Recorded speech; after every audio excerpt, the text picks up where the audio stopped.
Well, this was really a good show tonight. Really good show tonight. Really good show tonight. I loved it. Name my topic tonight. My raw review is called excruciating. Exciting, excruciating, and extreme in Evansville, Indiana.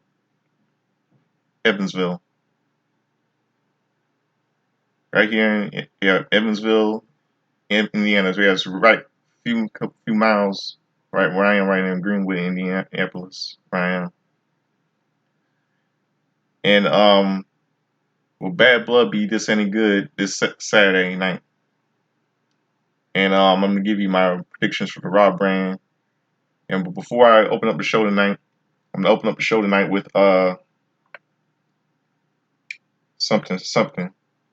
For those of you that just heard the passing of Baseball Hall of Famer Pete Rose, I'm gonna open up the show tonight. A little something. I'm gonna open up the show with the in honor of his passing. I'm gonna open up the show with this memorable moment from WrestleMania 14, where he got chokeslammed by Glenn Jacobs, who's former WWE WWE Hall of Famer turned mayor of Fort Knox, Tennessee, Glenn Jacobs, better known to some of you wrestling fans as Kane from 1998, WrestleMania 14. So here it is. Dedicate this to Pete Rose. You'll find it.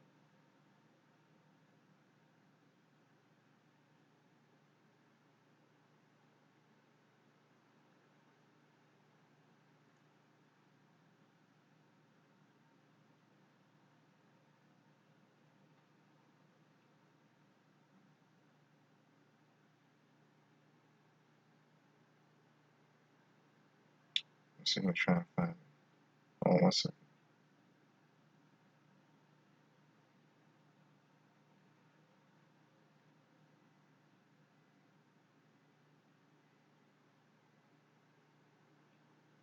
Here it is. This memorable moment from WrestleMania 14, 1998, where Kane chokeslamming Pete Rose, Mayor Glenn Jacobs. Here it is.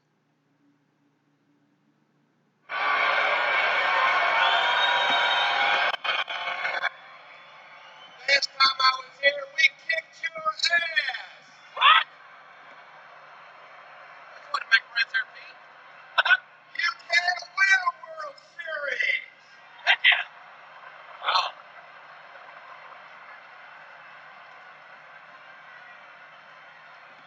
My buddy Dick says hello.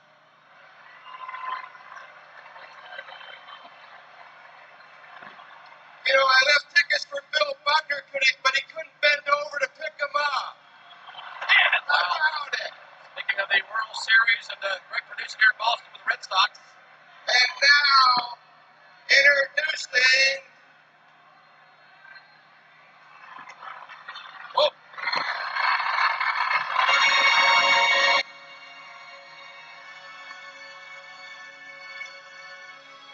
About time they finally did a tribute to Pete Rose and opening of the Raw tonight.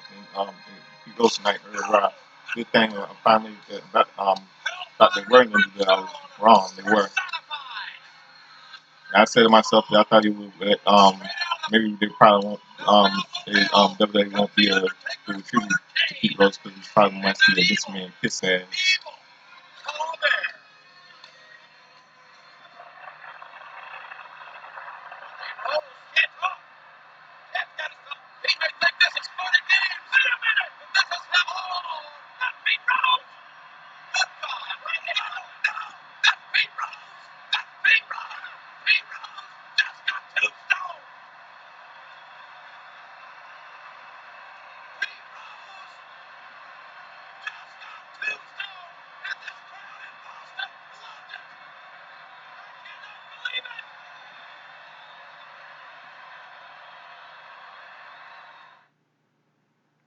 Yep, a memorable moment in WWE history. Memorable moment in WWE history. WrestleMania 14 when WWE Hall of Famer Glenn Jacobs, mayor of Tennessee, aka Kane, chokeslam choke slammed MLB Hall of Famer Pete Rose in the ring. I wonder how Glenn Jacobs, the mayor of Tennessee, aka Kane, Big Red Machine, feels about the passing of Pete Rose. I think he knows how he feels about his passing. So let's get down to business tonight. Name of my topic I earlier mentioned tonight is excruciating, exciting, excruciating, and extreme in Evansville, Indiana. Will Bad Blood be this any good this Saturday night? And I'm gonna give you my Bad Blood predictions for the Raw brand, not for the SmackDown brand. I'll do that Friday, but I'm doing the Raw brand Raw predictions, Raw Bad Blood predictions. As a late Chad Henshaw, you say I dress up like Chubby Checker, sing like Lionel Richie, dance like James Brown. Like to get in the hot tub, referring to Eddie Murphy doing an impression of Saturday Night Live, impression of James Brown on Saturday Night Live.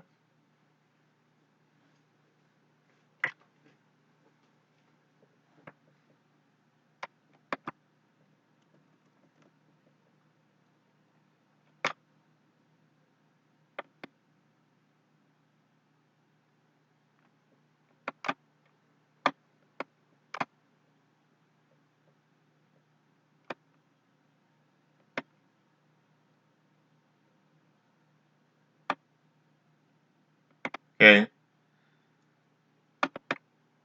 Final 3 hour show. Monday Night Raw. Can't believe they're gonna go 2 hours. I believe they're gonna go 2 hours next week. Wonder how low it's gonna get low ratings.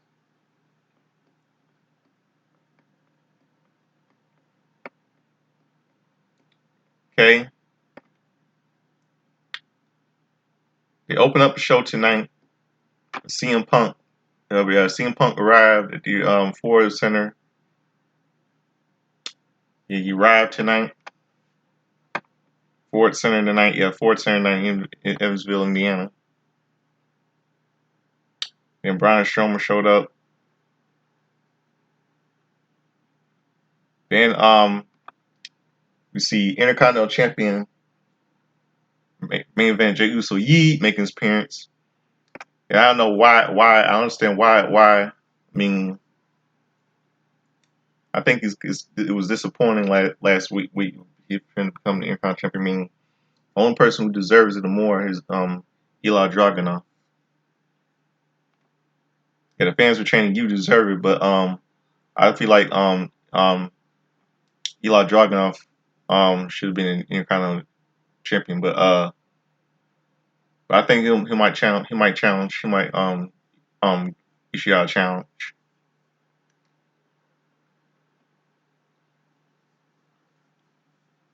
Yeah, Intercontinental. Yeah, fans were chanting, "You deserve it," and to Jay Uso sucks it all in. Uso says, "The Intercontinental Champion main event Jey Uso is now in your city.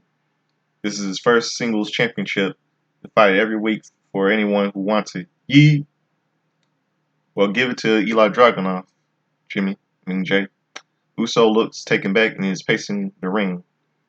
Uso thanks the crowd for having his back through the years, and through the years he loves them. Yee. Tonight he got out to come out of the ring with his son Jace by his side. It was hard road to get here. His family made it hard for him. Roman Reigns made it hard for him. His whole life he was just a twin. His whole wrestling career he was just a twin. They didn't know him, but they know him now. Uso is very emotional here. His biggest fan is his mother. Okay, 11:59 right now. It's almost midnight. They didn't know him, but but his biggest fan is his mother. Uso removes his glasses. He spoke to his mom. She told him to go out there and show him who he is. She told him to go out there and get it. Uso got it. Uso says, "Mama, we did it." Yee. Kind of remind me like Rocky, like Rocky movie Rocky 2. And Stallone says, "Yo, Adrian, I did it!" Then Braun Breaker's music hits and the former Intercontinental Champion makes his way to the ring. Breaker says he's not here to spoil the fun and crash the party. Breaker said is out here because because of the respect he has for the Intercontinental Championship. The lineage of the title goes back a long way. After battling out with Uso last week, he's also got the same respect for him. Breaker told the world a few weeks ago that the title meant to him. The right superstar should walk out with the title. That night, Uso was the better man. Breaker won't spear him or attack him. Breaker wanted to be the first one as a competitor and colleague to congratulate him. Breaker extends his hand, and Uso looks unsure. Uso thinks about it, and they shake hands. Breaker turns to leave the ring, but Uso stops him. Uso walks up to him and says there are some dogs in there, and the crowd barks, which makes Breaker smile. Breaker walks off. I feel like somehow Breaker might go back to somehow being a babyface. Trying to turn babyface, but somehow. Next, we see Hall of Famer, WWE Hall of Famer Rey Mysterio makes his entrance. He'll face Xavier Woods for the first time next.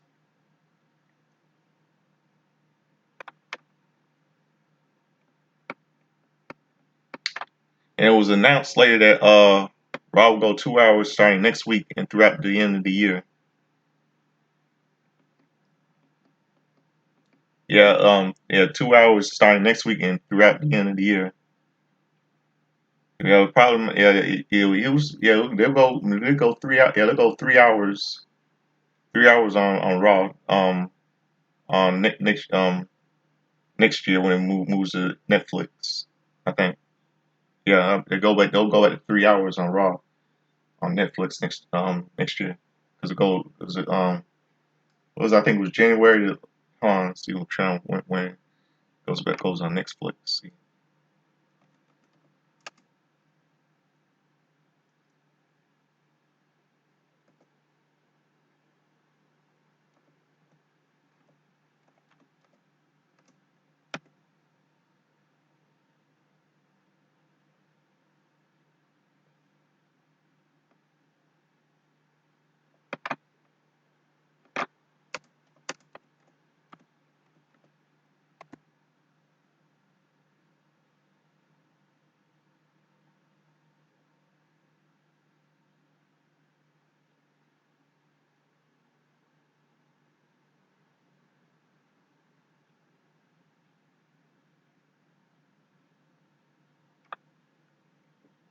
Yeah,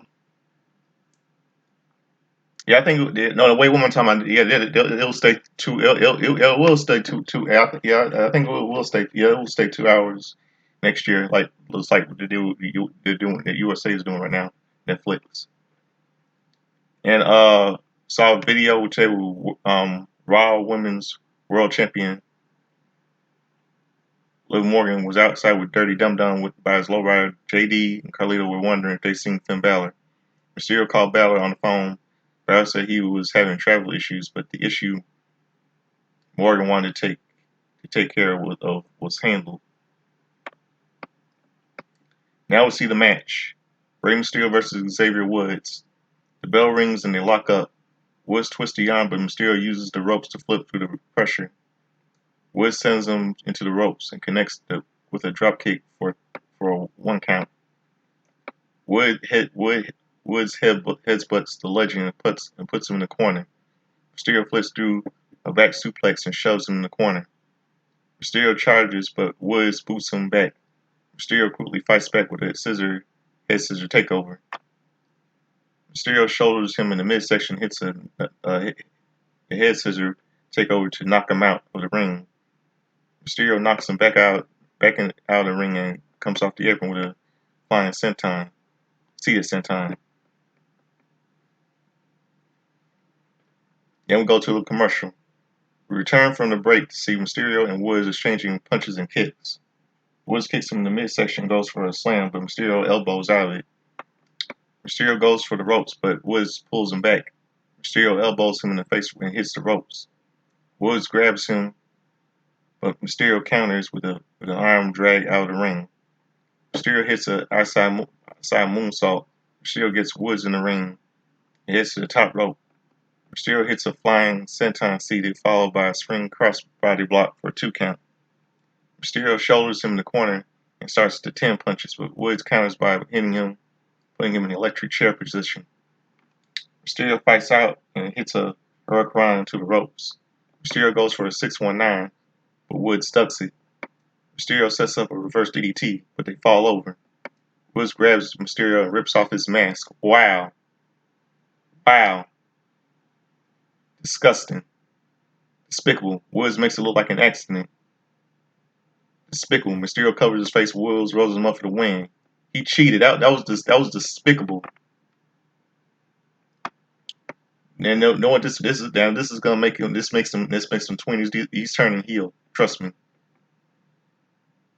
Xavier Woods leaves the ring and he's worried. Woods shouts, "I didn't mean to." Mysterio is pissed off at him. You know what? I say he. You know what? I say he's I say he's bullshitting.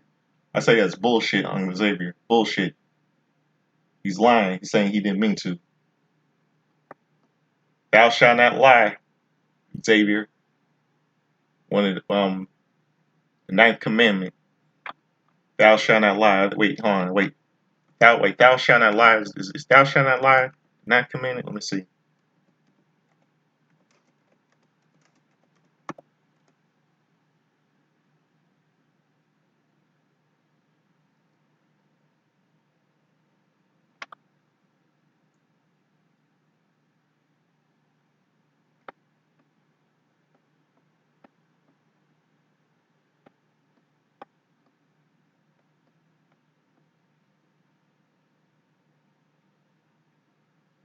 Yeah, it's the ninth commandment. Yeah, the ninth commandment. Thou shalt not lie.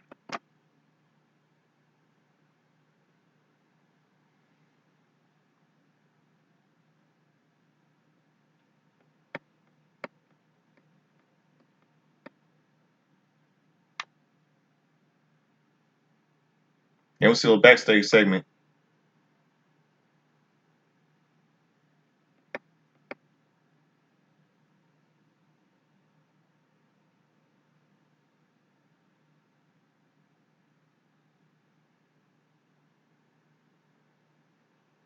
You see a backstage segment. Sonya Deville and Shayna Baszler will walk up to Lyra with Valkyrie backstage.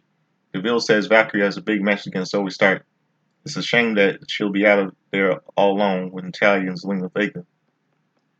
Deville and Baszler will be out there. Valkyrie doesn't have to worry about Baszler.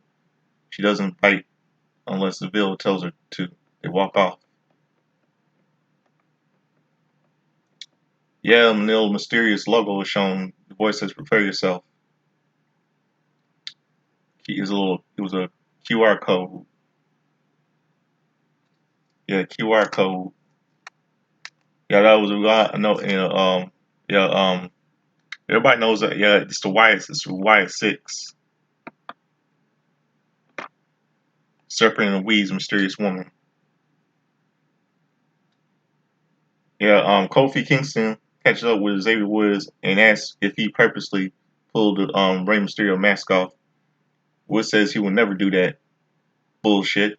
Woods respects Rey Mysterio. Bullshit. Woods was hoping Kingston would congratulate him. Bullshit. Kingston congratulates him. Kingston says that speaking of opportunities, Jey Uso offered him an Intercontinental Championship match next week. Woods says he'll be by his side. He climbs up to the mountaintop. Kingston says Woods won't be by his side because he told Uso it will be Woods, so Woods has the match. Woods is fired up and says he can beat Jey Uso. As for tonight, he'd like to be by Kingston's side against Chad Gable tonight. Kingston says they'll go for it 2 for 2 tonight because New Day rocks. New Day rocks. Karen Cross was watching from the background the whole time. Looks to me he's going to join Kofi Kingston's gonna turn heel and join. It was to me, Xavier was gonna turn heel and join the Judgment. I mean, the Final Testament. By the way, one other thing, when I was doing my wrestling, my pop culture and history, I forgot to mention, there were a couple of movies that were released on, I skipped ahead, September 21st. A couple of movies released in theaters nationwide. A movie called, All of Me, starring Steve Martin and Lily Tomlin, 1984. Um, Windy City, starring Kate Capshaw from Indiana Jones and Temple of Doom, and John Shea. River Rock, starring Tommy Lee Jones and Martha Plimpton. No, wait. No, this movie with Karen Allen and Places of the Heart, starring Sally Field, Danny Glover, and Ed Harris. Yeah, hold on one second.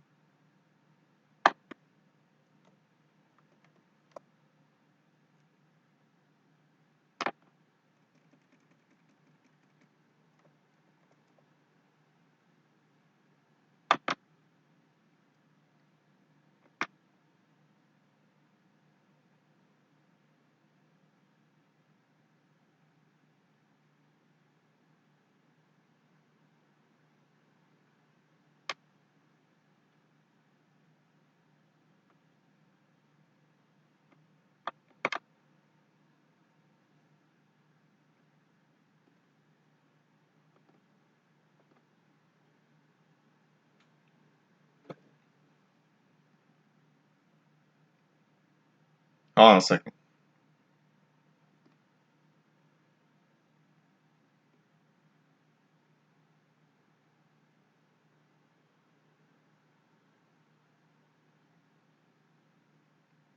Yeah, All of Me, starring Steve Martin, and Lily Tomlin. Places in the Heart, starring Sally Field, Danny Glover, and Ed Harris, and John Malkovich, and Amy Mannigan, Ed Harris's wife. Windy City, starring Kate Capshaw from Indiana Jones and the Temple of Doom, and John Shea.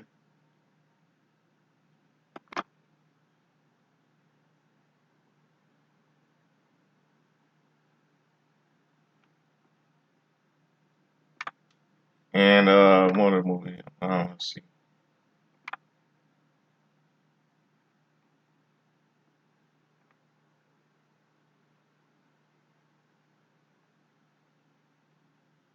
And until September, starring Karen Allen. Yeah, that was released on September 21st, 19. All of them were released on September 21st, 1984. Places in the Heart is a really good movie. Let's get back to what I was saying. Now Lyra Valkyrie versus Sonya Deville with Pure Fusion Collective. So it was Sonya Deville and Shayna Baszler. The bell rings and Stark powers Valkyrie to the corner and hits some shoulder thrust. Valkyrie fights out and hits an arm drag. Stark pushes her into the ropes and trips her. Valkyrie blocks a kick and soon shoulder tackles her for a 1 count. Valkyrie applies a side highlight, but Stark counters with a backbreaker. Stark shoves her into the ropes, but Valkyrie holds on, and Valkyrie sidesteps her to get her out of the ring. Valkyrie hits a wrecking ball dropkick. Then we go to commercial.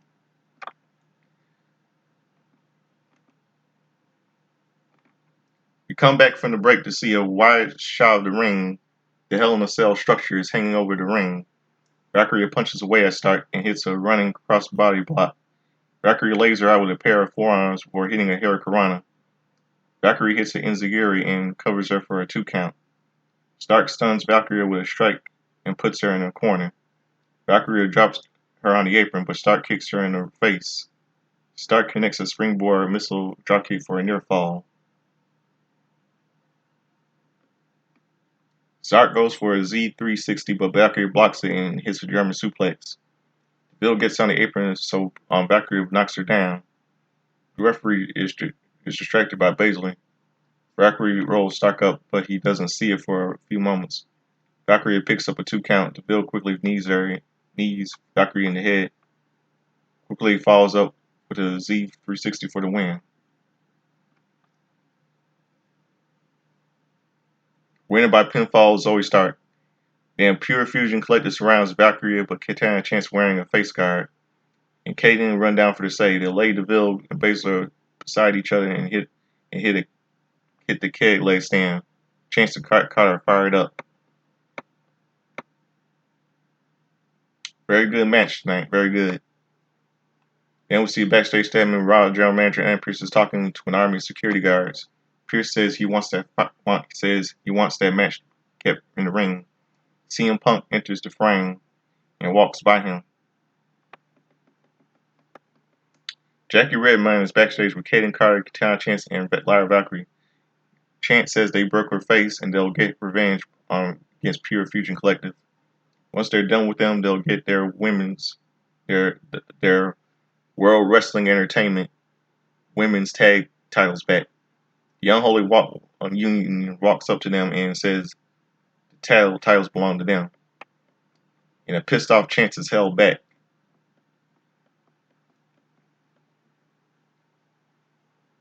Probably must have spit in their face or something. Then we'll see this next time CM Punk and Drew McIntyre speak before their Hell in a Cell match at Bad Blood.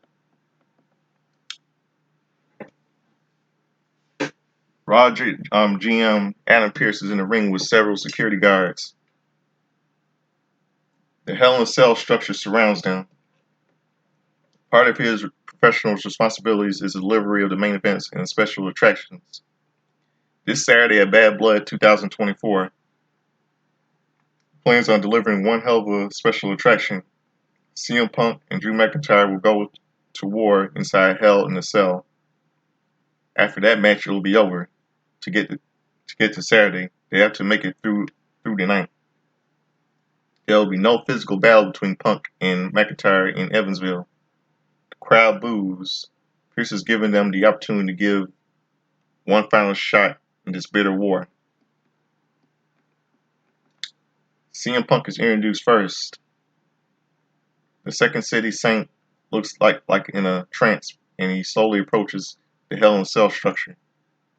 Punk suddenly reaches out, touches the cell's steel wall, and enters the structure. Punk climbs briefly up the side of one of the walls before getting down. Punk gets in the ring and shakes hands with Pierce. The Scottish warrior Drew McIntyre is introduced next. McIntyre, with a stony look on his face, makes his way to the ring and enters in a Hell in a Cell structure. Punk stares at his rival for the better part of 2024. Security guards stand between them. Pierce asks if they have any last words. McIntyre says he'll go first. A CM Punk chance picks up. McIntyre says Punk may be wondering why he's wearing black. It's not out of respect for Punk. McIntyre has zero respect for Punk. It's out of respect for Punk's wife. Wow. After Saturday, she probably feed him and bathe him.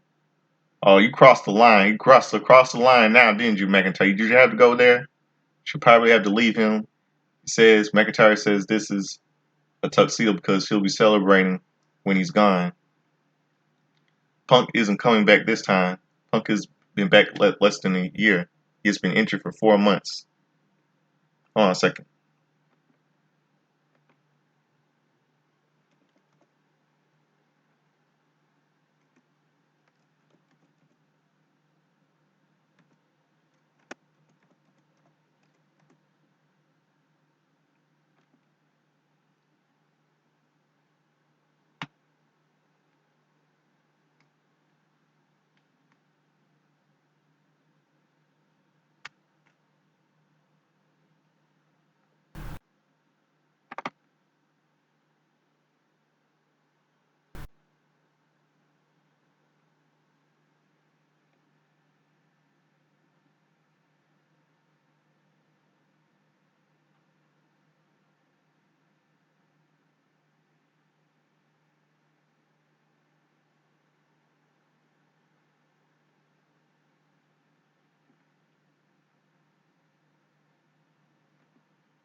Hold on one second. Hold on a second.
Hey,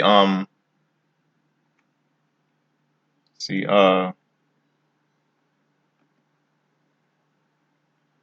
Punk says he's been back less than a year. He's been injured for 4 months. Now he's been gone for good, and it's good. It's all thanks to Drew McIntyre. The Peach watched him for 10 months. Even all the evidence, they still chant Punk's name. Another CM Punk chance picks up. Roxanne Perez, the NXT champion, idolized Punk. After spending time with him, and I don't care about Roxanne Perez, by the way. After spending some time with him, she changed her tune. McIntyre can't see the hatred burning through Punk. Once upon a time, he was nothing but a blip on Punk's radar. Punk hates him. McIntyre hates Punk. McIntyre used to have no time for hate, but Punk taught him to do it. Hate is a powerful weapon, but dangerous in the long term. This Saturday, that hate will die with Punk. McIntyre goes to leave, but he stops. When he sees Punk take the microphone. Throughout his career, people have called him many things: best in the world, the second city saint, and the voice of the voiceless. Tonight, Punk is voiceless. He has nothing to say to a piece of garbage like McIntyre, except he is filled with so much rage when he looks at him. Punk can't go home. Punk has been living in hotel for 4 weeks because he cannot subject his wife to the man McIntyre has turned him into. McIntyre has turned him into a fictitious boogeyman that his harshest critics label him. That's who he needs to be on Saturday in Hell in a Cell to send McIntyre home to Scotland in a box. Punk wants McIntyre to remember, and he never forget that he prayed for all of this, and it happened. On Saturday when he is locked in a cell with Punk, and Punk has taken everything from him. He'll be in panic on his hands and knees. McIntyre will look up and Punk will wipe the blood from his eyes to see him. McIntyre won't be praying to God or the devil. He will be praying to CM Punk. Punk says, I will see you in hell. McIntyre puts his head down before slowly looking up with fury. Wow, that was really built last night. Kathy Kelly is backstage with Braun Strowman. She asks if he's feeling prepared heading into this match. Strowman says he doesn't know what that word means. Miz walks up. Last week he had a match with Bronson Reed, but Strowman interrupted it. R-Truth walks up. This is his first appearance since Reed injuring him. Strowman says he has a massive match. They started these problems and he'll finish it. Strowman walks off. He asks R-Truth what's he doing here. R-Truth says he works here. Miz asks why he didn't tell him. R-Truth says he doesn't know. R-Truth texted Pierce since he's been getting picked up by Karrion Kross. They'll be taking an ALP. Miz says it's the Office of Pain. R-Truth didn't realize but says that Awesome Truth is back. Miz doesn't look that thrilled. Judgment Day makes their way to the ring about the LWO next. Then we see a little backstage segment. Kathy Kelly is backstage with Sami Zayn. Zayn says it hurts to be rejected, and he's told not to be on someone's level. But Zayn knows how good he is. Zayn will not stop until he gets his chance at Gunther's World Heavyweight Championship. This Saturday, Finn Balor will battle Damian Priest, and Liv Morgan will defend her Raw Women's World Championship against Rhea Ripley. And we'll see a little six-man tag team match. The Judgment Day, Dirty Dum Dum, Carlito, and WWE and World Wrestling Entertainment World Tag Team Champion JD McDonough with Raw Women's World Champion Liv Morgan versus the LWO Dragon Lee, Joaquin Wilder, and Cruz del Toro. Cruz del Toro starts against JD McDonough. Del Toro takes it to the world tag team champion. Del Toro kicks him down and heads to the top rope, giving giving. Hold on. Del Toro kicks him down and heads to the top rope for giving a diving crossbody block. Joaquin Wilder tags in, but McDonald quickly drives him to his corner. Carlito tags in, but Wilder throws Carlito into McDonald. Wilder hits McDonald with a neck breaker, causing him to accidentally DDT Carlito. Mysterio runs in, but Wilder super kicks him. Dragon Lee comes off the top rope with a splash on Mysterio. Del Toro hits a springboard senton bomb onto McDonald. Wilder finishes up with a 450 splash onto Carlito for a 2 count.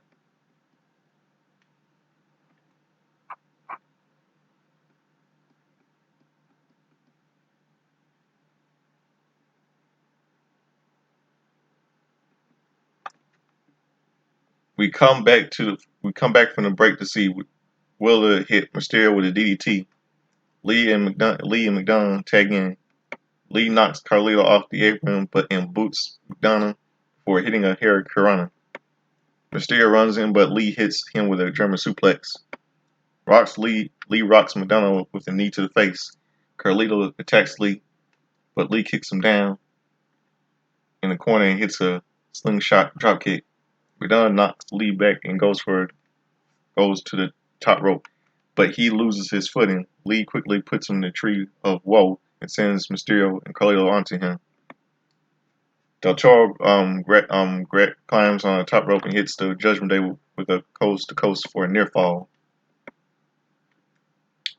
The LWO is in the ring. Willow takes McDonald with a somersault senton. Del Toro and Lee then hit Mysterio and Carlito with a stereo suicide dives. Liv Morgan gets on the apron to distract referee. Finn Balor runs down and knocks Wilder off the top rope. McDonald hits Wilder with the devil inside with the win. Winner Judgment Day. The Judgment Day stands tall in the wing. The LWO is pissed off at ringside. And we see a commercial break. The Judgment Day is still in the ring. They are doing a group hug. Balor turns and looks in the camera. We heard what Damian Priest said last week about ripping his heart out. Priest should have known he doesn't have a heart. At Bad Blood, he'll prove to the world that it was Priest who needed the Judgment Day. Priest who needed Balor. The Judgment Day never needed Damian Priest. Raw Women's World Champion Liv Morgan said she'll prove that she is a home-wrecking, man-stealing, heartbreaking, title-taking greatest Raw Women's Champion of all time. Crowd let like bruise her. Well, who cares? At Bad Blood, Daddy Dum Dum will, "This is my brutality." Rhea Ripley saunters out to the stage. Ripley says she was with Dirty Dum Dum for a long time. She knows all his little dirty secrets. She asked the production crew to bring out the shark cage for a dramatic effect. The shark cage is brought out. Ripley says Mysterio is extremely claustrophobic. At Bad Blood, when he's locked in this shark cage, crying and soiling himself, him pissing in his pants, that's what he means. In his brand new merch. He'll have the best seat in the house to watch his new girlfriend realize she's not as good as Ripley. Mysterio will watch as she wins back the championship and she never lost. As for tonight, she's done talking. I'm going to have to disagree on that situation with Rhea Ripley. Because let me remind you that she's been Raw Women's Champion for like 380 days, which is confined to the total of 379 to be exact. And she had it win since last year when she took it away from that's right, Queen Charlotte. Yeah, Queen Charlotte at night 1 at WrestleMania 39 last year, as I recall. Yeah, Queen Charlotte Flair.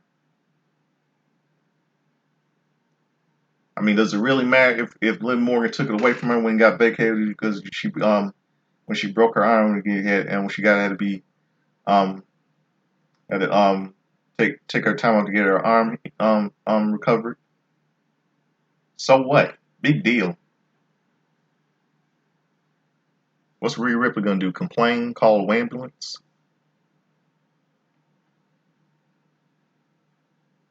Damian Priest sneaks into the ring and takes out Carlito and McDonough.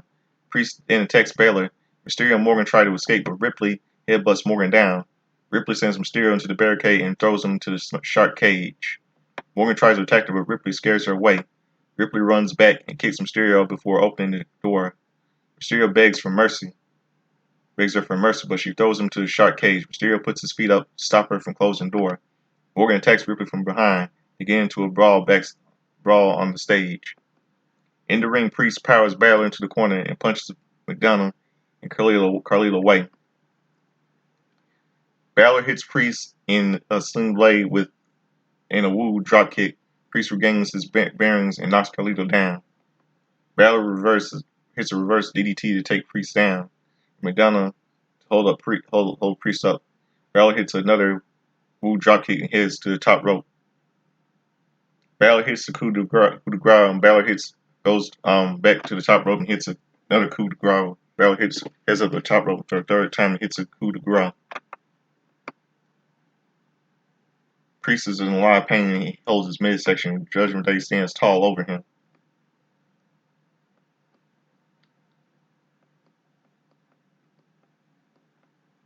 I'm really kind of disappointed in WWE because they didn't. Because the worst thing WWE is the worst thing they did, and they never bring up the fact. They never bring up the fact about how the fact that how Rhea Ripley was one time Liv Morgan's manager. They never had to bring up. They should have had something up to this storyline, this feud between these two women, these two ladies. Their feud and storyline. I'm real disappointed. They should have brought out the fact that Liv Morgan was one time that Rhea Ripley was one time Liv Morgan's manager, and they were tag team partners, and their history Rhea turning her and stabbing her in the back, and then later Rhea breaking her arm and stuff like that. That's in their history. That's something that should have been added to the storyline, and I'm really disappointed in WWE. Shame on them. That's something that should have been added to the storyline. Hold on a second.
Hold on 1 second. Give me a second.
Okay. See, um,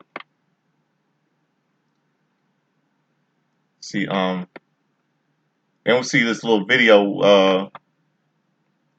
Sheamus says the only thing worse is getting cracked with his back, and having it done by a man he used to consider a brother. Sheamus still thinks of him as Butch. Pete Dunne.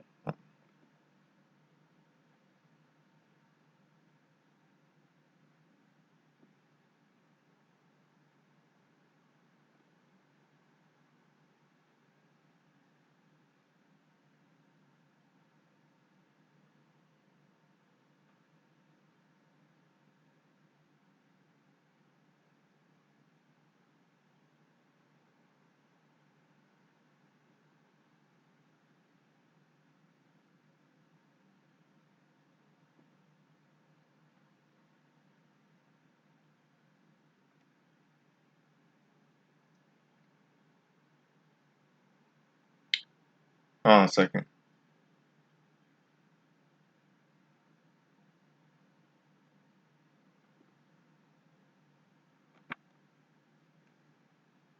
Yeah, the computer's freezing up.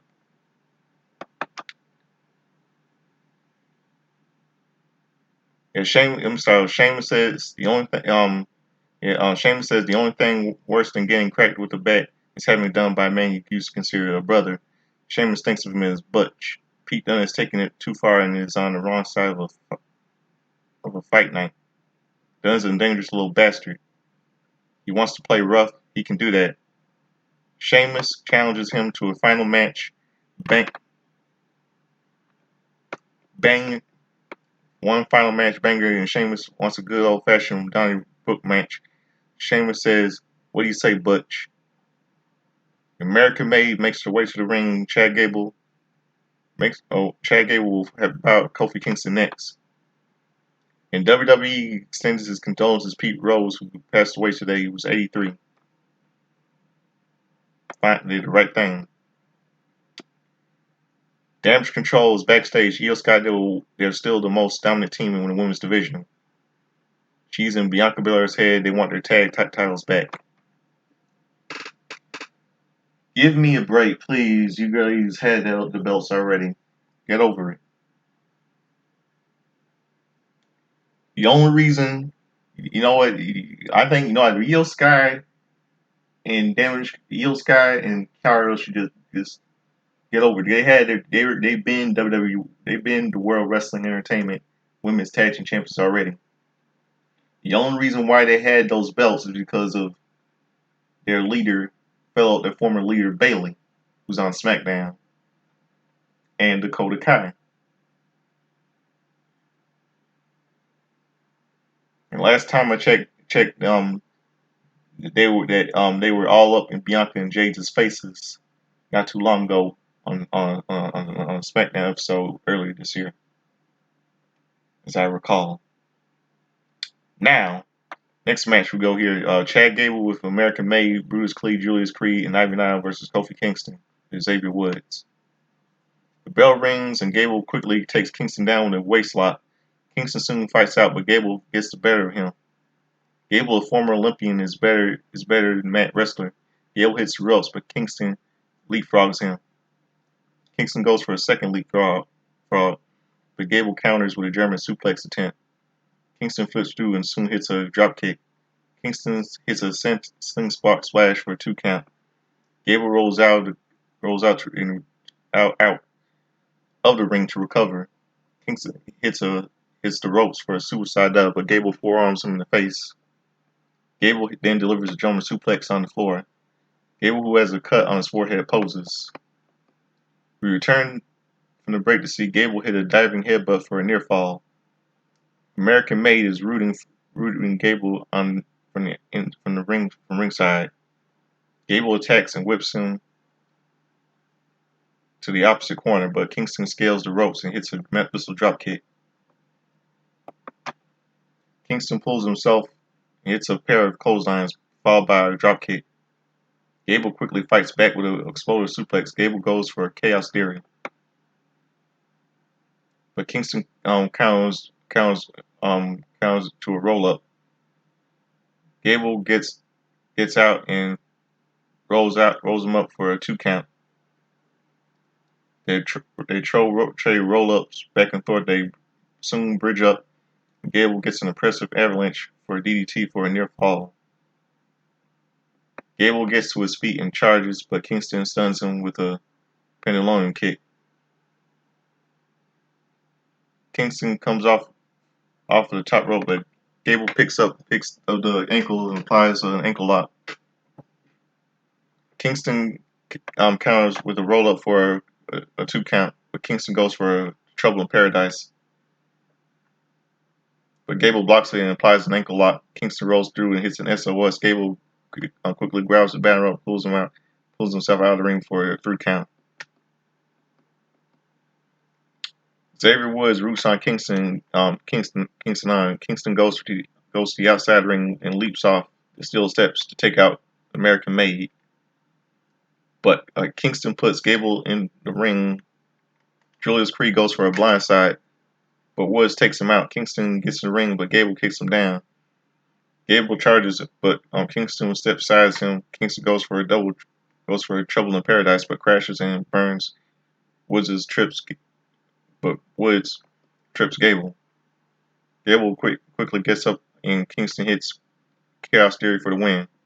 Woods is upset with himself and tried to help, but his help caused Kingston to lose.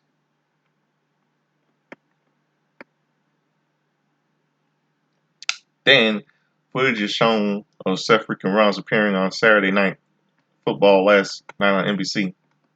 Sheamus, Drew McIntyre, and Liv Morgan appeared on various football games.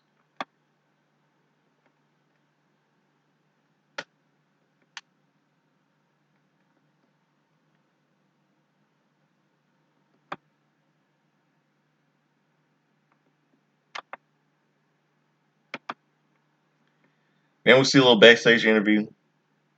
Jackie Redmond is backstage with Brig Bronson Reed. Reed congratulates Seth Rollins. And hopes he comes back. Reed took months of his career.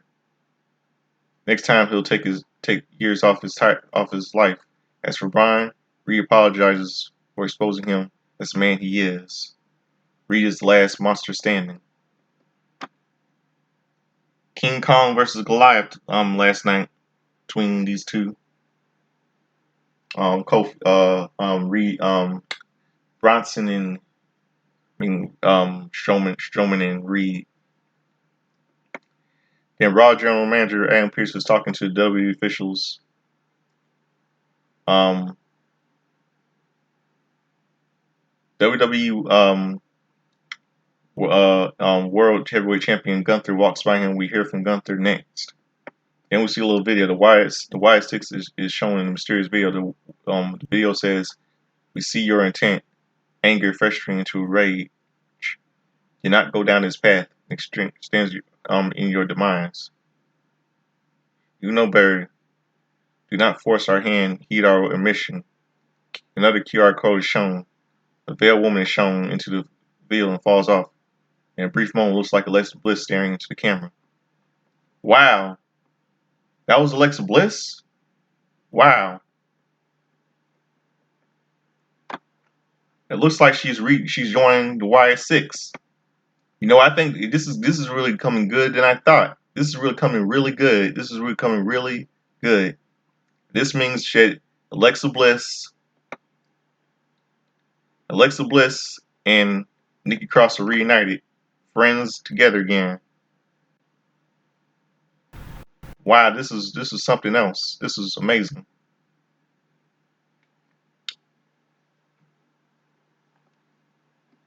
This is really, really good.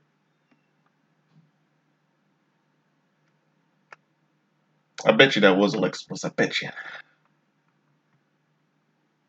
World Heavyweight Champion Gunther addresses the crowd.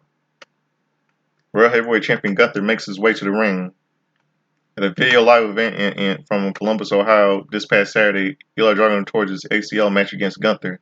He is expected to miss 6 to 9 months.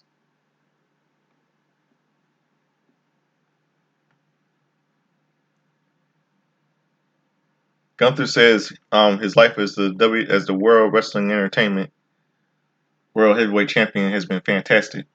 Gunther loves every aspect, being the top guy, luxuries, the money, and amenities. One thing he hates is the insults he has to deal with from Sami Zayn every week.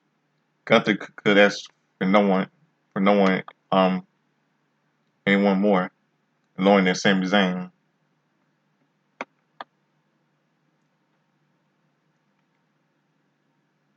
Gunther's music hits, and out comes the stage. Out he comes to the stage.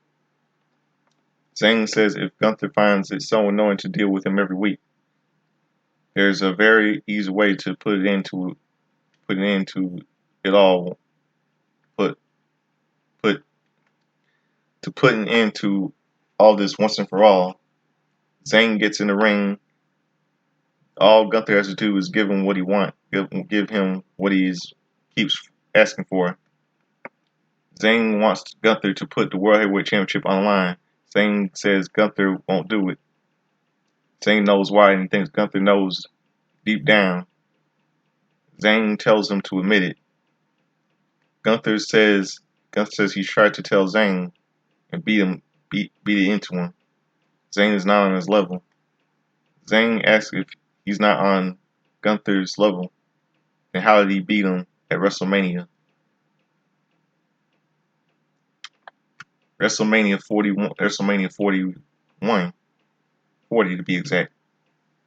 Gunther beat everyone they've put in front of him to accept him. Gunther pins Gunther. Zayn says Gunther is scared it'll happen again. Gunther thinks about it for a few moments and looks at Zayn angrily. The crowd chants, "You're a coward." Gunther says Zayn is right. He's afraid. Gunther is not afraid of Zayn. Gunther is afraid of his reputation. After all, the legendary things he did with the Intercontinental Champion. Losing to the Bearded Man would have been no problem. Losing to Sami Zayn has been the biggest embarrassment of his career. Gunther was so busy embarrassing Zayn in front of his family that Zayn did it to him. Gunther also flew his family in, but he didn't parade them around for sympathy.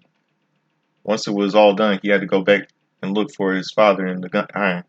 Gunther states what his father said in German. Gunther had to look in his father's eye, and told him he flew from Vienna to Philadelphia to watch him lose that bum, Sami Zayn. Sami's family is used to seeing him fail. Zayn's family doesn't expect anything from him. His family expects everything from him. Gunther is the golden goose of his family. He is. Gunther is special. He is something Zayn will never be. The WWE World Heavyweight Champion.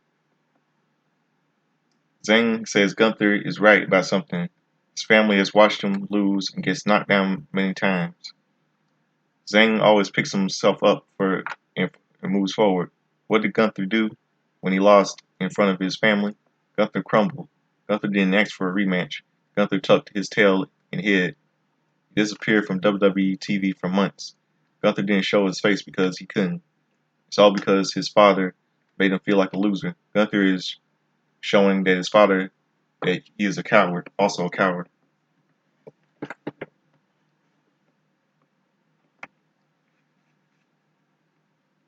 Gunther becomes angry and clotheslines him down. Gunther stomps on him and removes his jacket. Gunther powers him to the corner and shouts at him. Zayn blocks a punch and punches back at the champion. Zayn grabs him and fights him to explode into the turnbuckles. Zayn backs up and charges a hell of a kick.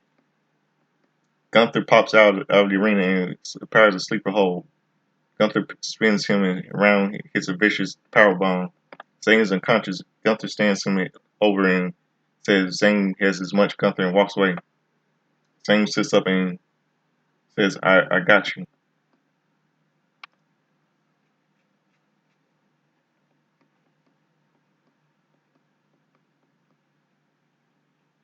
Zayn, the Awesome Truth makes their way to the ring. They'll borrow Arthur's pain next. Evansville tag team match: The Authors of Truth versus the Authors of Pain, with the Final Testament, Karrion Kross, Scarlett, and Paul Ellering. R-Truth charges Rezar and hits a pair of John Cena's shoulder tackles, but Razar doesn't go down. R-Truth hits back a suplex powerbomb and hits a five-knuckle shuffle. R-Truth tries to lift an attitude adjustment, but he can't lift him. Razor powers him and hits a dominator. Cam tags in and punches R-Truth down. R-Truth manages to get the better of the Officer Pain. Miz tags in and prepares to attack Cam. He turns around and quickly boots R-Truth in the head. Karrion Kross laughs heartily from ringside. The crowd loudly boos Miz. Miz walks up R-Truth, tears off his awesome t-shirt, and Officer Pain hits R-Truth. What a rush for the win. R-Truth was not a legal man, and R-Truth never made a legal tag, so that should never happen.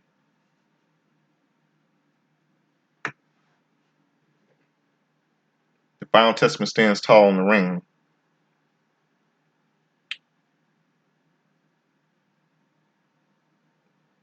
Looks like to me Miz is going back in as a heel, isn't he? Looks like R-Truth is no more. It looks like does this mean looks like me the Miz is going to join Final Testament, isn't he? And probably Xavier Woods might be next. Then the commentators run down this Saturday's Bad Blood card. Last match, monster standing match is next. King Kong versus it's like King Kong versus Godzilla, David versus Goliath, isn't it? It's a match between Strowman and Reed. Kathy Kelly is backstage with WWE World Heavyweight Champion Gunther and Ludwig Kaiser. She mentions that Sami Zayn got under his skin, and there's a title match next week. In the background, we see Kofi Kingston and Xavier Woods of the New Day arguing. Ron Breakker walks up to Gunther. Breakker says he just wanted to see Gunther for himself. Gunther says he's really a badass. Breakker says he'll see sooner than he thinks.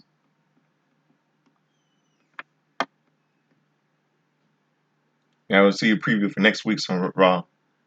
We see World Heavyweight Champion Sami Zayn versus the Ring General Gunther. Good old-fashioned Donnybrook match.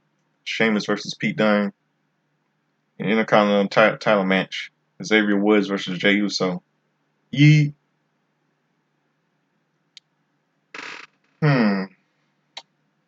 No, this is why I think Gunther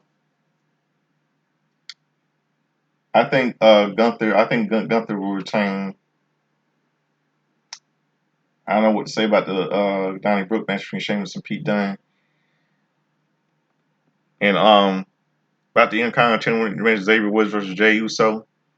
I think there's gonna be I think Eli Dragunov might interfere. Jey Uso might get screwed. Man, I think Eli Dragunov might interfere, cost Jey Uso the match and give it to Xavier Woods. And then what happened was Xavier will turn heel, complete his full heel turn. And I think he can't go over the fact that Jey Uso and his brother Xavier Woods can't get over the fact that Jey Uso and his brother Jimmy can't kick him and Kofi Kingston's ass before in the tag team match when they were feuding for the tag team championships in the past. Big Bronson Reed makes his way to the ring. This is his 47th last man standing match in WWE history. Strowman makes his way to the ring. He is 4-0 in last man standing matches. Here goes the last monster standing match. Big Bronson Reed versus Braun Strowman.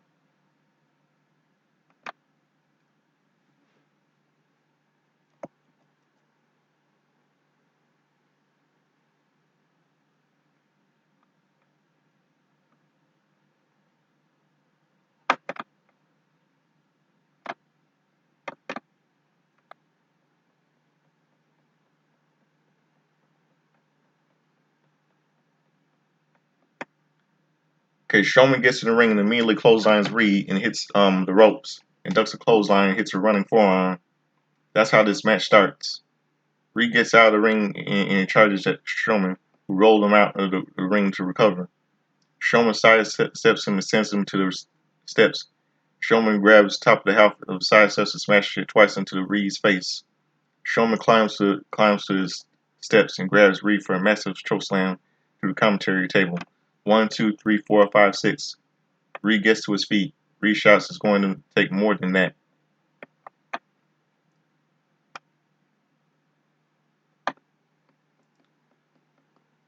Then we go to a commercial. We come back from the break to see Reed and slam Strowman down. There are 6 chairs set up to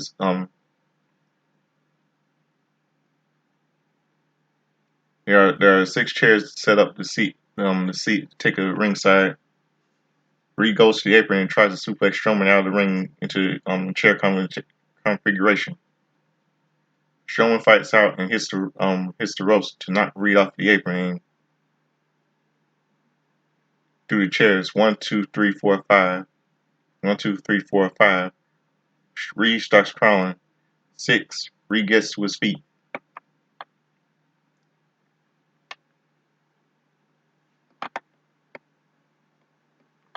Strowman follows him up to the ramp. But Reed grabs him and sends him into the LED wall.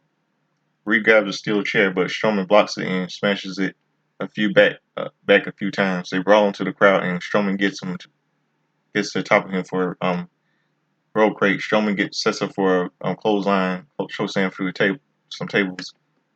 But Reed breaks the eyes. Reed then hits a Death Valley driver off the crate through the tables. 1, 2, 3, 4. Reed gets to his feet. 5, 6, 7. Strowman gets to his feet. Strowman charges and knocks Reed over the barricade. Back to ringside. 1, 2, 3, 4, 5. Reed gets to his feet. Back from the break of the final 3-hour Raw on the USA Network. Reed charges Strowman and shoulder tackles him through the barricade. 1, 2, 3, 4, 5, 6. Strowman starts to move. 7. Strowman gets to his feet. Reed charges and spears Strowman through the barricade and into the front row of the fans. 1, 2, 3, 4, 5. WWE officials run down and check on the fans that they may have been injured. The referee has stopped counting. More officials run down to check on the people. Reed gets Strowman into the ring and goes to top rope. Reed looks at the havoc they have caused before hitting Strowman with a tsunami. Reed shouts at the referee to get in the ring. Referee Chad Patton is still preoccupied with the injured fans at ringside. Strowman has been down more than 10 seconds. Reed goes for the top rope and hits another tsunami. Reed is furious and goes to the outside to attack security guards. Reed grabs Chad Patton and throws him down. Raw General Manager Adam Pearce gets in Reed's face, so Reed grabs him. Security runs over to separate them. Reed climbs to the top rope and hits a crossbody block onto some massive number of security guards at ringside. Somewhere in the pile was Reed. Crowd is going wild. 1, 2, 3. Reed is up. 4, 5, 6, 7, 8. Strowman gets to his feet and rips off his t-shirt. Strowman grabs Reed and throws him to the ring. Strowman tries to pull him off the top rope, but he is injured to pull himself up. Reed throws a chair into his head and climbs up to the second rope to attack him. Reed hits Strowman with a suplex and the ring collapses.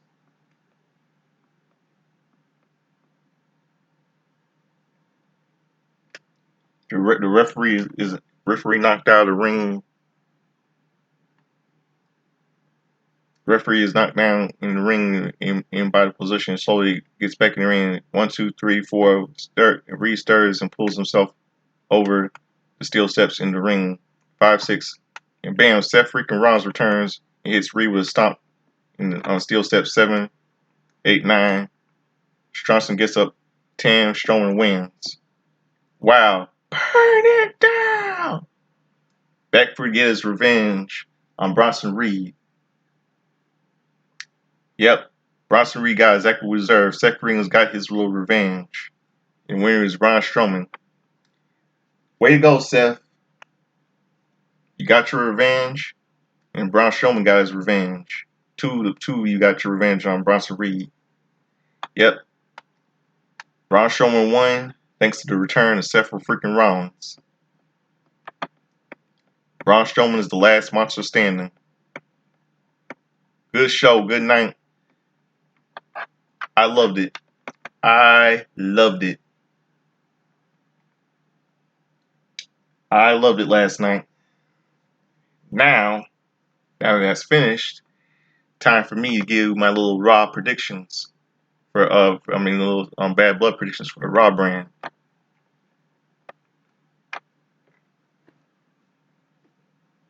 Hold on a second.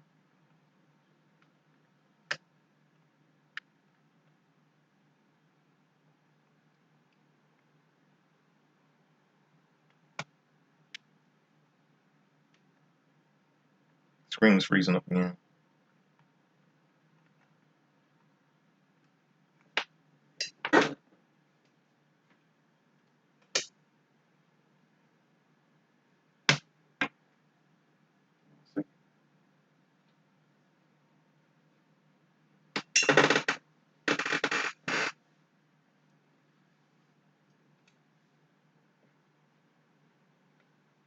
Okay, I'm back.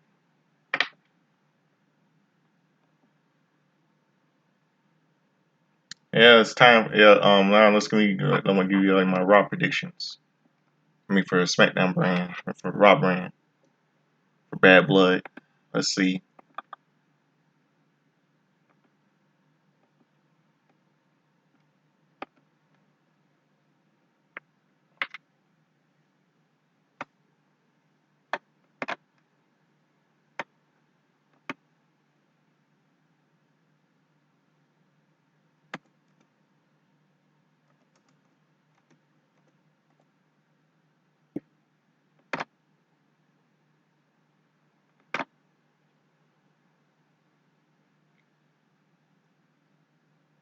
Okay, Raw brand for Raw. Um, Liv Morgan versus Rhea Ripley singles match for the Raw Women's World Championship. Dominic Dirty Dum was spinning above the ring in the shark cage. All right, I know. Okay, let's see. I know that Dum Dum will be suspended in the steel shark cage. I say there's gonna be interference from, but not from the Judgment Day. I say a old rival of Rhea Ripley might help Liv Morgan, and will interfere and help Liv Morgan retain her title. These are the three people who are rivals of Rhea Ripley in the past. Number one, Becky Lynch. WrestleMania. Think about it. WrestleMania 40 last April. Um, and last time I checked, during their feud, Rhea Ripley made made a nasty, disgusting comment about um Becky's little daughter, and that was disrespectful. And she acted like a bully. That's why some I don't know why in the world these fans cheering for Rhea Ripley like she's a saint in WWE. And I think and I said this before, and I've said this before. And I think the reason why the fans hate Liv Morgan so much is because they hold a grudge against Liv Morgan.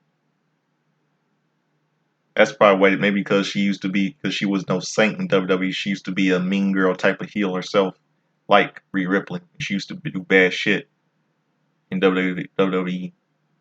And it goes all the way back to the Riot Squad with Ruby Riot, now Ruby Soho in AEW, and Sarah Logan, who's now Valhalla in WWE.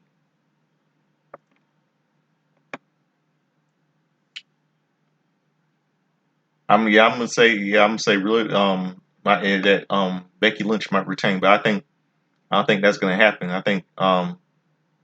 think she'll probably might help. She might return. Becky Lynch might return. because I think she'll help Liv Morgan retain because she had a little beef with um Liv Morgan not too long ago, and I don't think she'll be back because WWE recently released her earlier this year. But who knows? And now next one, here's my second participant who might show up to help Liv Morgan retain. Um, Raquel Rodriguez. That probably might not happen because Raquel Rodriguez um because I know some of you know that Raquel Rodriguez and Rhea Ripley used to be friends in NXT because both of them had the same initials RR. And but you know what, but you know what, Rhea Ripley and Raquel were never friends because Rhea Ripley and Raquel Rodriguez were never friends because Raquel Rodriguez will show up, might show up and help Liv Morgan retain because Liv Morgan and her and Raquel Rodriguez were women's tag team partners. And last time I checked, when Liv Morgan and Rhea were set to defend their WWE tag team titles against Sonya Deville and Chelsea Green, what happens? Rhea Ripley, who was with Judgment Day at the time, attacked Raquel Rodriguez backstage, which ended up costing her and Liv Morgan the WWE, the World Wrestling Entertainment Women's Tag Team titles against Sonya Deville and Chelsea Green, cost them that match. But then what happened was she'll probably unlock the shark cage.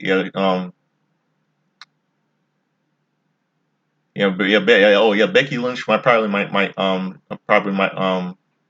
probably mentioned that Becky Lynch might probably unlock the shark cage and pull and Raquel Rodriguez might probably who had some beef with Dum Dum in the past might probably um lock him out of the shark cage. But the real question is this: how is she if she joins and she becomes a new member of the Judgment Day, Raquel Rodriguez? But the real question is how is she and Dum Dum going to get along? Because last time I checked, when Rhea Ripley and Raquel Rodriguez were in the ring for the Raw Women's title, Dum Dum interfered and cost Raquel the Raw Women's title. And it shows you how, and because that's why it shows you how hypocritical Rhea Ripley is. She talks about how Dum Dum's interfering in her match, interfering in his matches when she had him interfering in his matches before. I'm pretty sure Liv Morgan will try to make peace between Dum Dum and Liv Morgan, between Dum Dum and Raquel Rodriguez if she joins the Judgment Day. And maybe but I know I don't know that it's probably not happening because she has WWE recently released her because she has MCAS, massive cell aviation syndrome, with sepsis syndrome, whatever it's called. Yeah, and yeah, probably.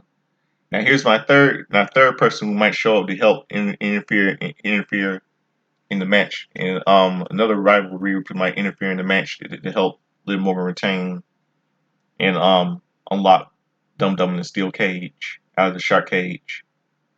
Now, I'll give you a hint. Who's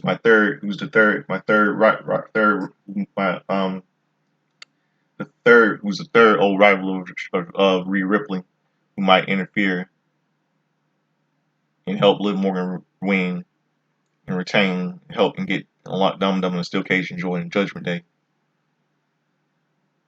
I'll give you a hint. She's the daughter of WWE Hall of Famer, the Nature Boy Ric Flair. You know who I'm talking about. Woo! Queen Charlotte Flair. Because all of you remember last year's WrestleMania 39. Last year's WrestleMania, night one, WrestleMania 39, where Rhea Ripley beat Charlotte Flair and became the new Raw Women's World Champion. Yeah. She'll join, she'll help Liv Morgan retain and join the New Judgment Day and unlock Dum Dum from the shark cage. Because she hasn't been seen after after uh after she lost the world heavyweight title to Charlotte. We haven't been seeing yet. She's been on SmackDown recently. She's been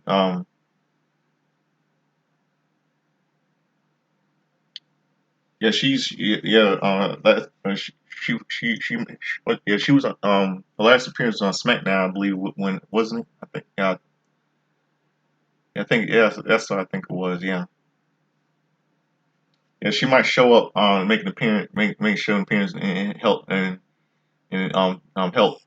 Morgan retain her Raw Women's title and join the New Judgment Day and unlock Dum Dum from Shark Cage.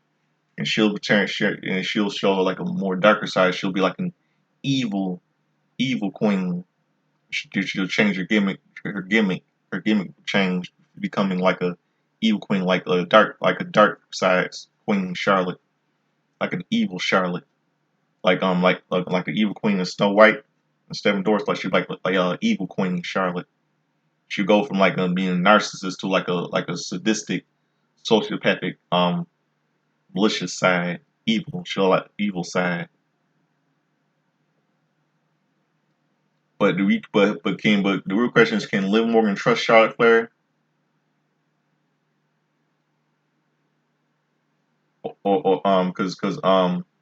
Because she knows because we know how Charlotte is. She's obsessed with becoming break her father's record. You know how she is. She's always wants to let her ego get in the way. But what if she helps Rhea Ripley retain, and she'll do it to so that Charlotte can get back what's hers, her world heavyweight title. What if she helps Rhea Ripley become Raw Women's World Champion again, so that she can get back what is hers, and it will set up like a three. It'll be like a triple threat match. Um, um, Liv Morgan versus Charlotte versus Rhea, a triple threat at the next pay per view. We'll see. Or what about if yeah, what maybe Becky might show up and help Rhea Ripley retain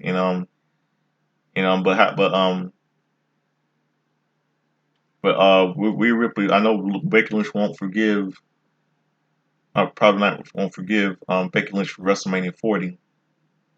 And what happened was after that, when that's over, Liv Morgan might try to um stir the pot between Rhea Ripley and Becky Lynch and Rhea Ripley.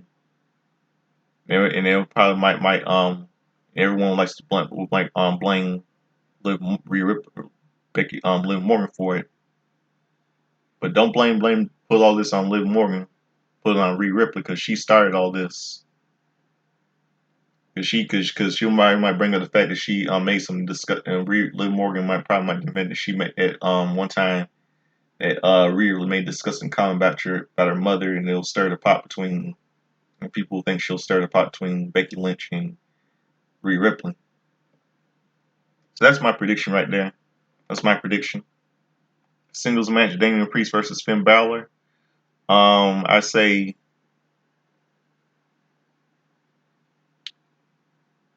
I think Damian Priest might pull this off. And Hell in a Cell match: CM Punk versus Drew McIntyre. I'm gonna go with CM Punk on this one. CM Punk is my CM Punk. I'm gonna go CM Punk on this one. That's my pick. That's my most of my predictions. Now it's time for something I like to do. That's my predictions for the Raw brand. Now it's time for something I like to do.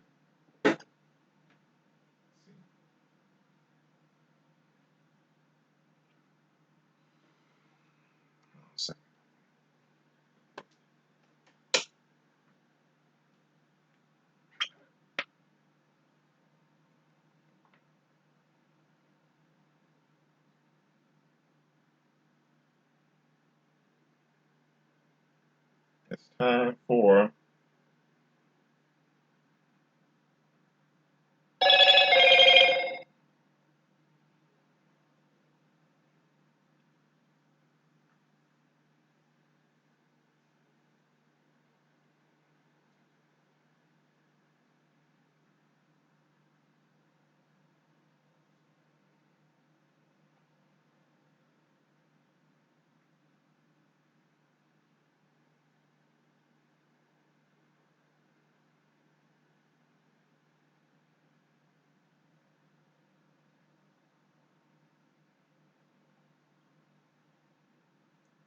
see.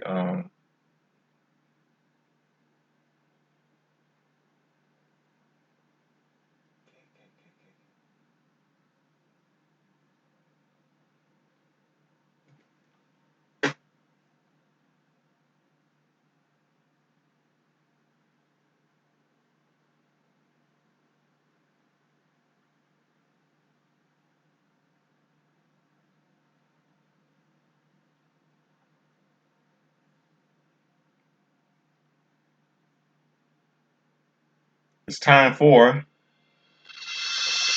Justin's timeline history of all the wrestling birthdays, wrestling history and all the sports from Saturday and Sunday. Wrestling history, wrestling birthdays,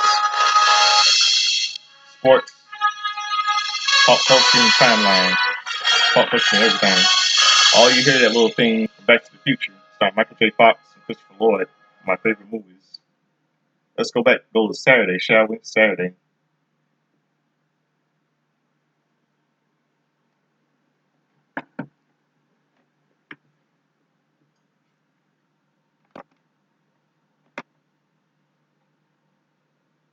Let's see.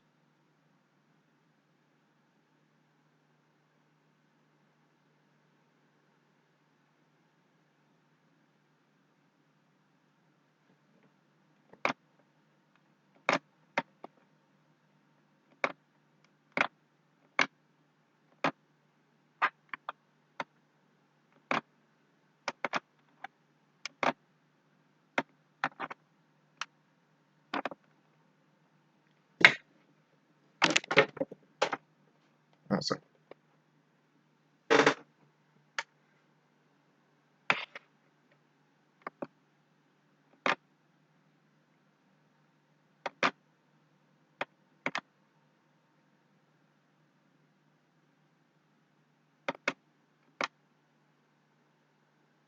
see.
September is September 28th.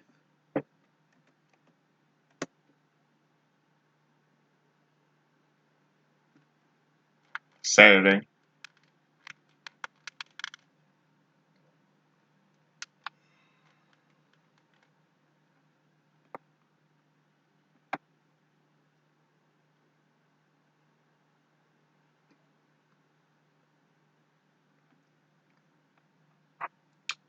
Okay, last Saturday was a happy 60 first birthday to Steve Blackman, Lethal Weapon from WWE, mixed martial artist. Yesterday was a happy 35th birthday to Jenny, English wrestler.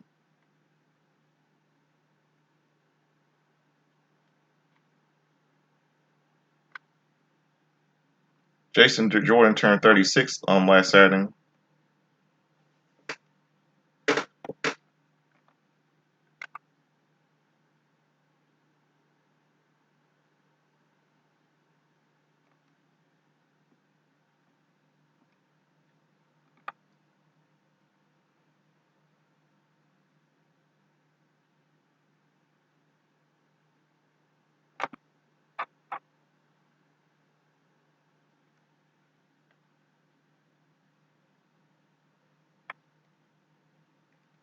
Jerry Dean would have been 40, would have been 84 last Saturday. He was a NWA wrestler. He died on December 3rd, 1997 from NWA. Yeah. And let's see, movies, pop culture, 1984.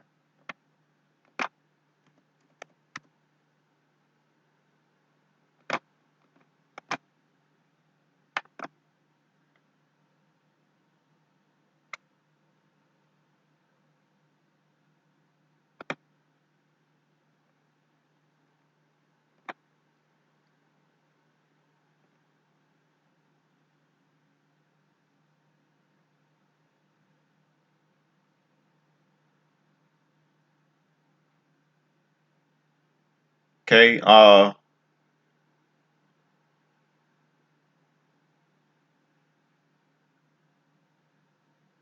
couple of movies released in theaters on September the 28th. Maybe middle of see, River Rat starring Tommy Lee Jones, Martha Plimpton, and Brian Dennehy was released. I made a mistake. It was September 21st, not September 28th. Sorry. Um, The Reconcilable Differences starring Ryan O'Neal, Shelley Long, and the late Ryan O'Neal. All-star Shelley Long from Cheers and Drew Barrymore from E.T.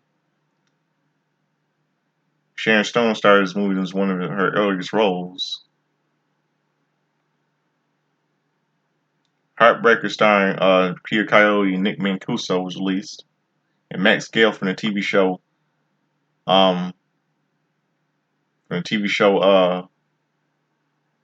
70s TV show on ABC Barney Miller. Body Rock starring Lorenzo Lamas and Michelle Nicastro. God rest her soul. Very tragic passing. And Country starring Jessica Lange and Sam Shepard was released.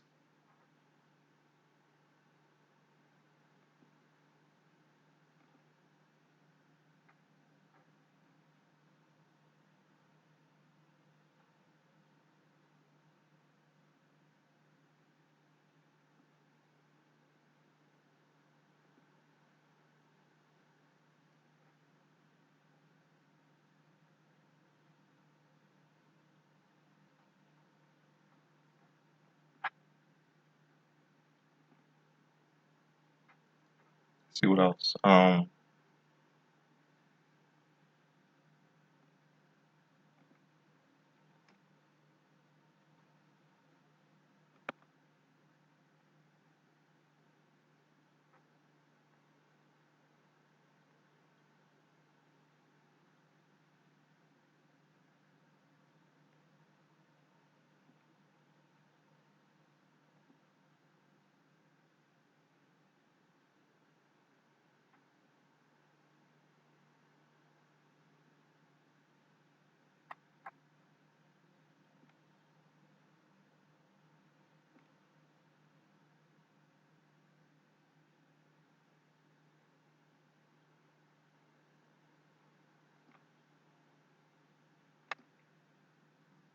Let's see what else.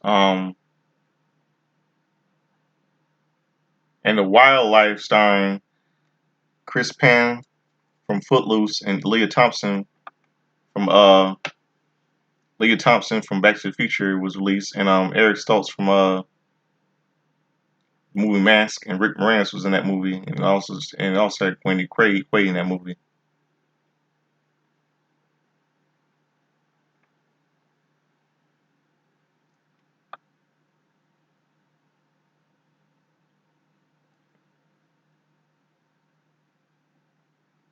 Let's see, September 28th. Let's see, um,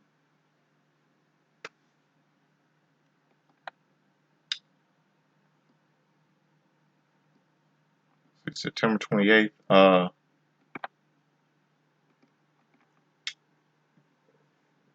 think it was on. Yeah, I know it was on September 28th or September the 29th on WWE Total Divas.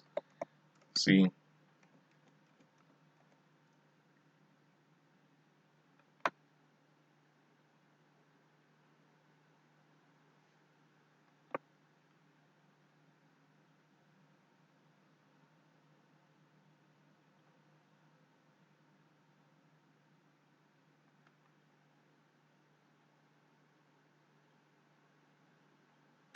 I was wrong.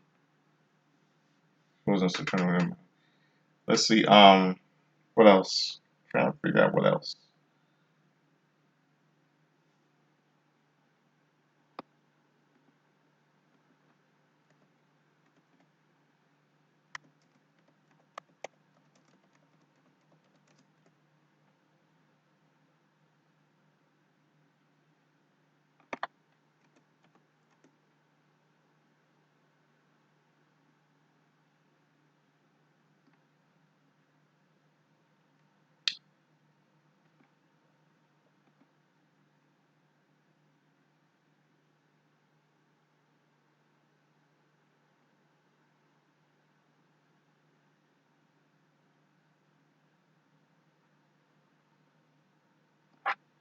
Okay.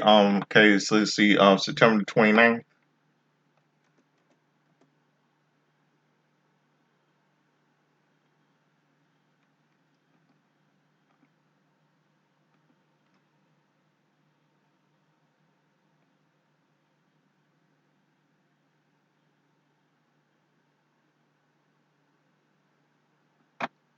Okay, September the 29th, 2014.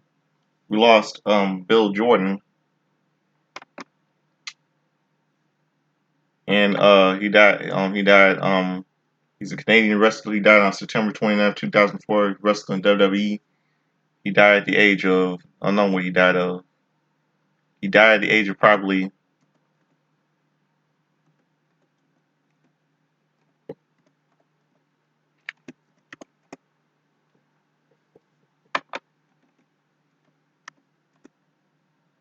55, I believe.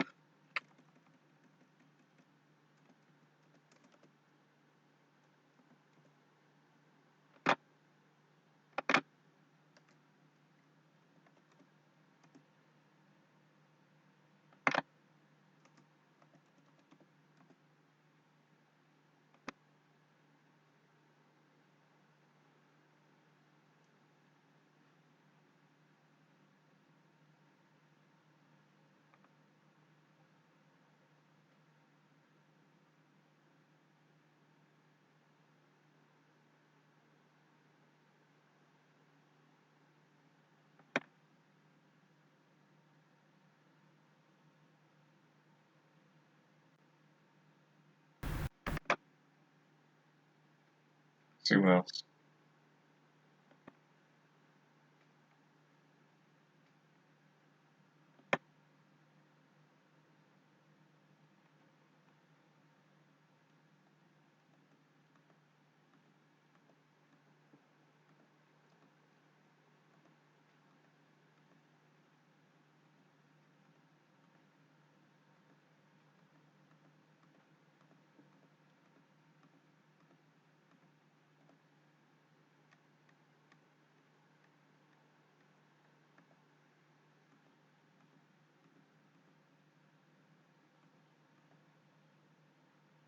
See, trying to see.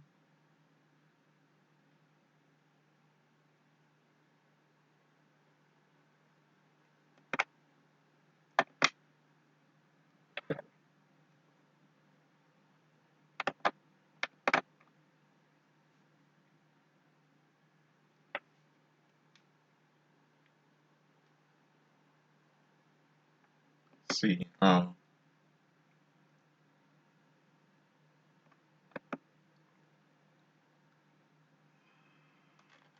1 second.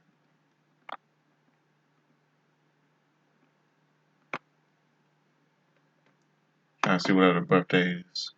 David San Martino, but David San Martino, the son of the late Bruno San Martino. He turned 64 last Saturday. Stacy Carter, Jerry the King Lawler's ex-wife. He turned.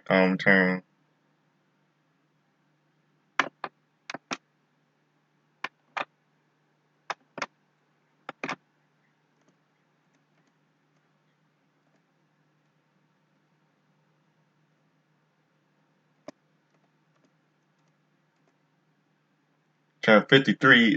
She turned 53 last Saturday.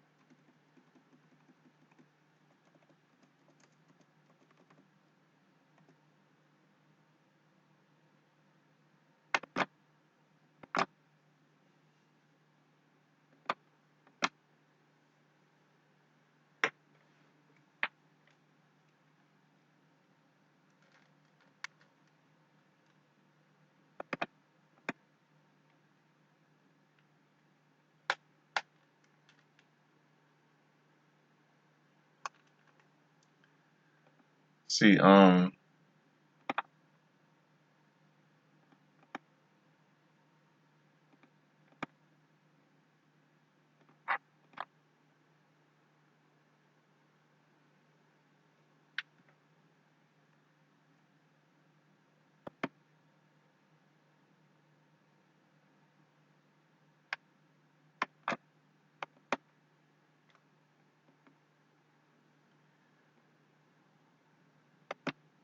Stacy Carter, the ex-wife of Jerry the King Lawler. She turned.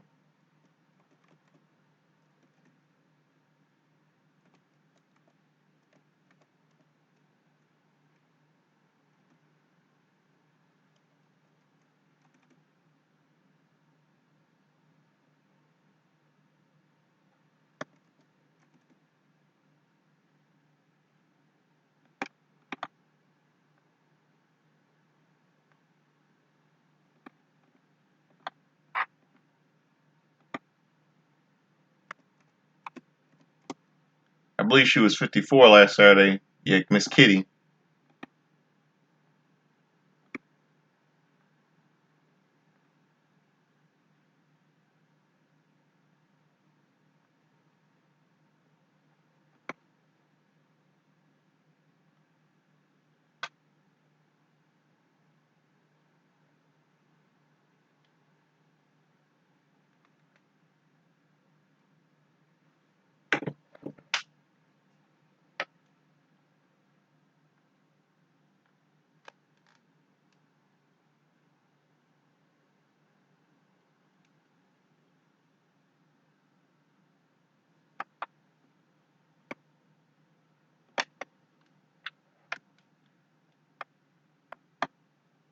See what else? Yeah.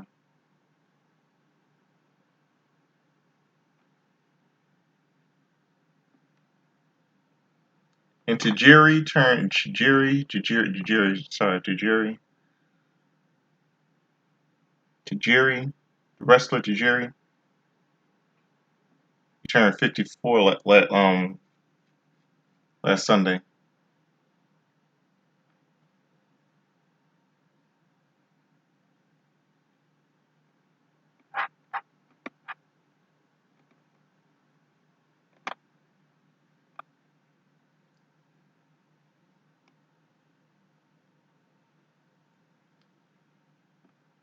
Let's see. Keep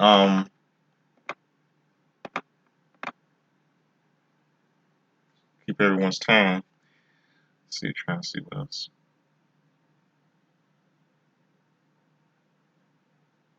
movie, yeah, 1994 movie called Jason Lyric was released starring um, Jada Pinkett Smith and Alan Payne, and what else?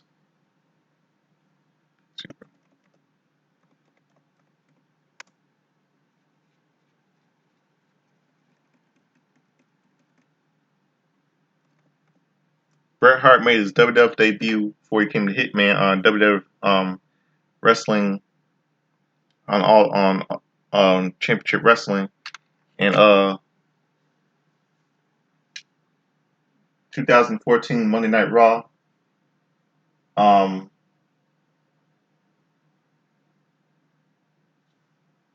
see.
See, on Monday Night Raw, see,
Dolph Ziggler defeated Cesaro and The Miz to retain the WWE Intercontinental title. Layla defeated Rosa Mendez. Bo Dallas defeated Mark Henry. Brie Bella defeated Cameron and Eva Marie in a 2-on-1 handicap match. And Slater gave Titus O'Neil and Heath Slater. With Hornswoggle defeated Los Matadores. Alicia Fox defeated AJ Lee. Sheamus defeated Damien Sandow, and Dean Ambrose and John Cena defeated Kane and Randy Orton by DQ. Seth Rollins had to interfere. And this is the funniest part on the night is one when Seth Rollins got slimed when Dean Ambrose rigged Seth Rollins' Money in the Bank briefcase when he had to get slimed. Then on Total Divas, probably told on that day, Total Divas.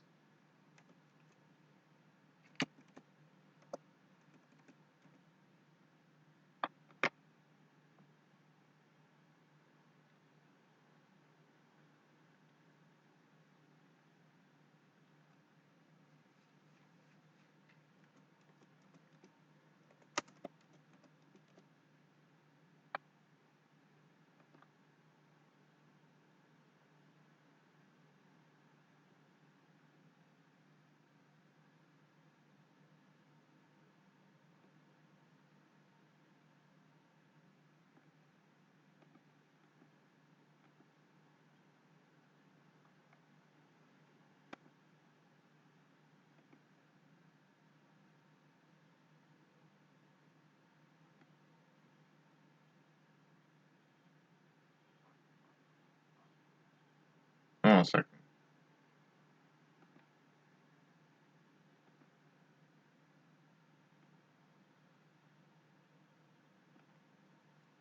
Yeah, the episode was called Divas in Chain.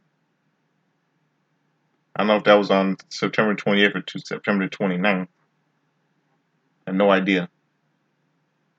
No idea, Pat, man. No idea.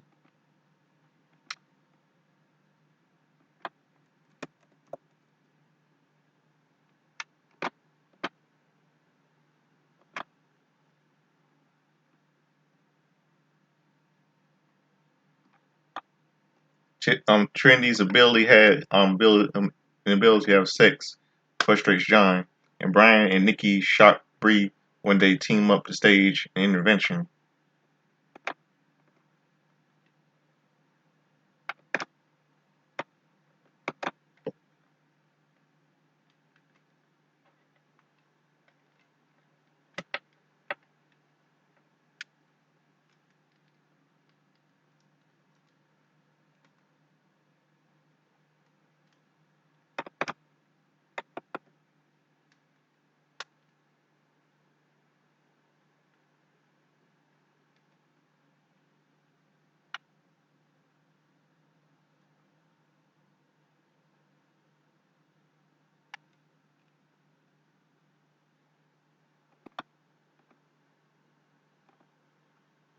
Let's see. What else? And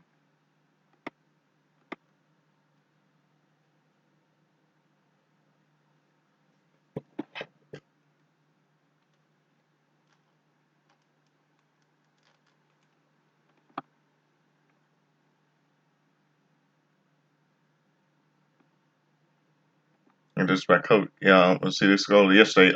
September 30th.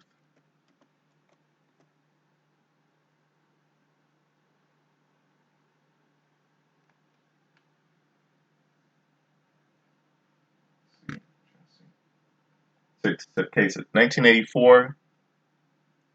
Okay, hold, wait. Monday Night Football. Wait, Monday Night Football. Hold on. Monday Night Football. Night Football.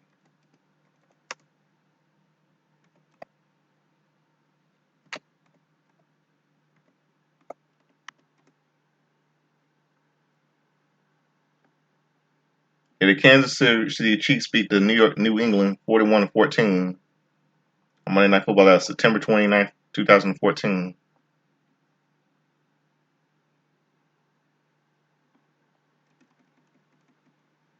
And let's go to September the 30th.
trying to see.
Yeah, Monday Night Football. Yesterday, September 3rd, 1974. Monday Night ABC. The Redskins beat the Broncos 30. Washington Redskins beat the Denver Broncos 30-3. In 1994, pop culture in 1994. A couple movies released in theaters nationwide. The River Wild, starring Kevin Bacon, Meryl Streep, David Strathairn. Uh,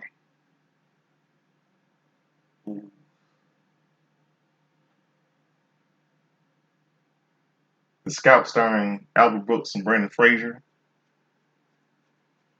Ed Wood, starring Johnny Depp, Bill Murray. Is directed by entire all star cast directed by Tim Burton.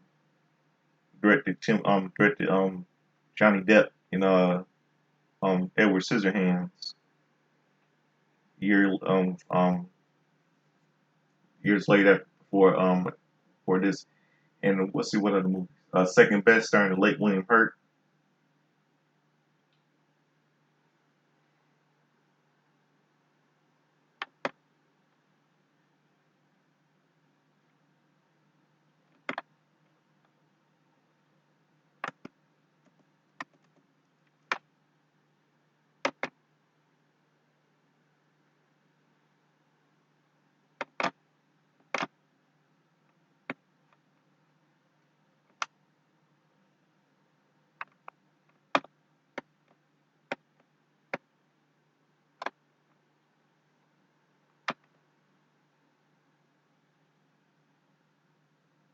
Yeah, so yeah, let's get now. Let's go to 2000.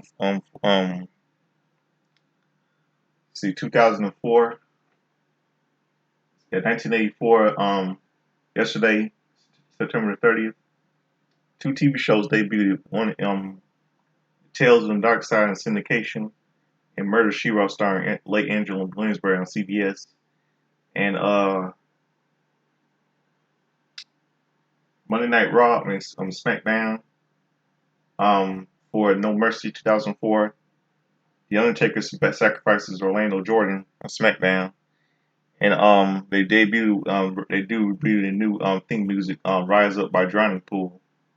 I know you remember that theme song. And I won't be denied. And all I got to do is my pride, and I will rise up. Yeah, it was a good song. And WWE main event.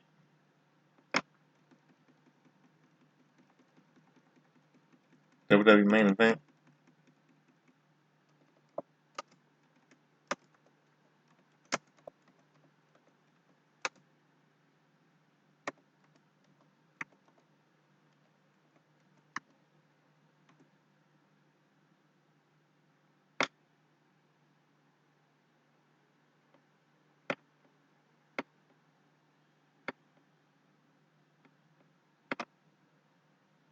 Cesaro defeated Jack Swagger with Zeb Coulter Tyson Kidd with Natalia defeated Kofi Kingston by submission. Rebel defeated Slayers Layla and Summer Rae in a 2-on-1 handicap match. Bo Dallas defeated Mark Henry by DQ. I can't blame Mark Henry taking it out because his loss against Rusev. And by the way, Big Show put Rusev in his place on Raw, so that was September 29, 2014. Got to mention that. And bam, there you have it. There's all your wrestling history and birthdays, everything, pop culture and everything in sports. So subscribe to the Godfather Soldiers and Lucerne, hit like, make a video. And I'm gonna close out something for all of you this midnight. And I'm close out the show with the things. For those of you know that yesterday was the 30th anniversary of the TV show Murder, She Wrote. I'm close out the show with theme song aired on CBS since its 40th anniversary.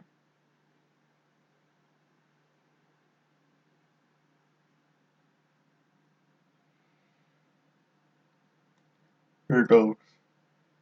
Here's a close out the show this midnight.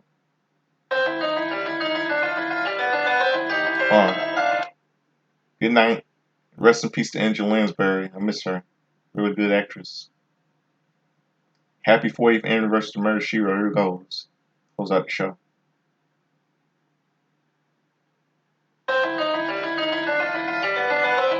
I used to love this show all the time when I was little, you know? It's one of my favorites. Very good show, Murder, She Wrote.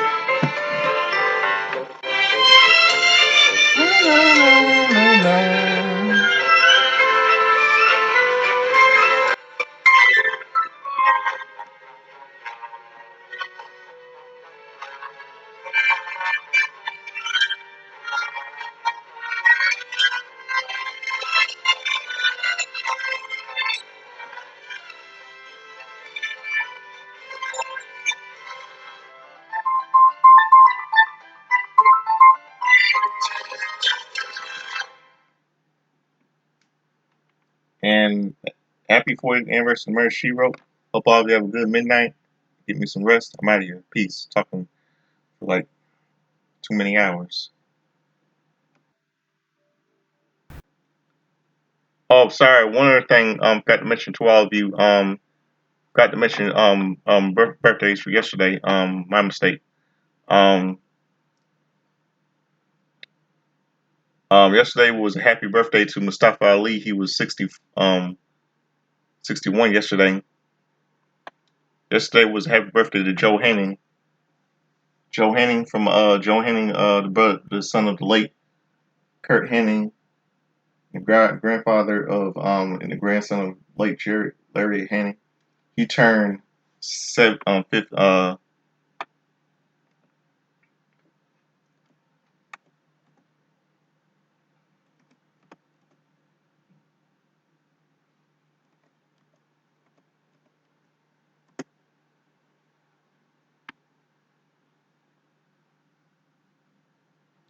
45 yesterday.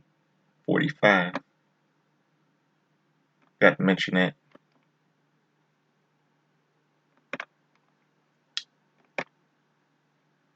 And Candice Michelle, she turned 46 yesterday. Happy birthday to her. Happy 40th, 41st birthday to Pac-Man Adam Jones. Colin Troy turned 45 yesterday. And Cheryl Strickland turned 34 yesterday. Happy birthday to them all. And let me start over this Murder She Wrote music again. For those of you know that it's his 40th anniversary yesterday. As I mentioned, the TV show debuted on CBS starring late Angela Lansbury. Let me start this over again one more time. Close out the show. Close out one more time.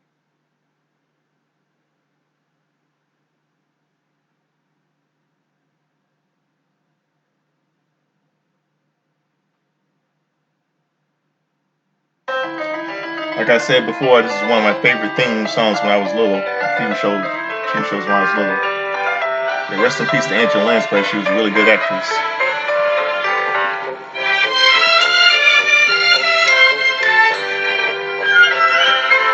She was a really good actress. She'll be missed dearly. Really good actress she was. You know that?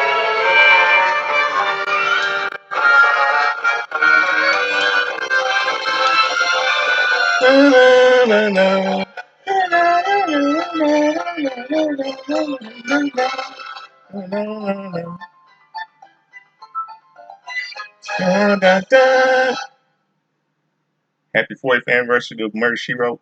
I'm out of here. Peace. Good night.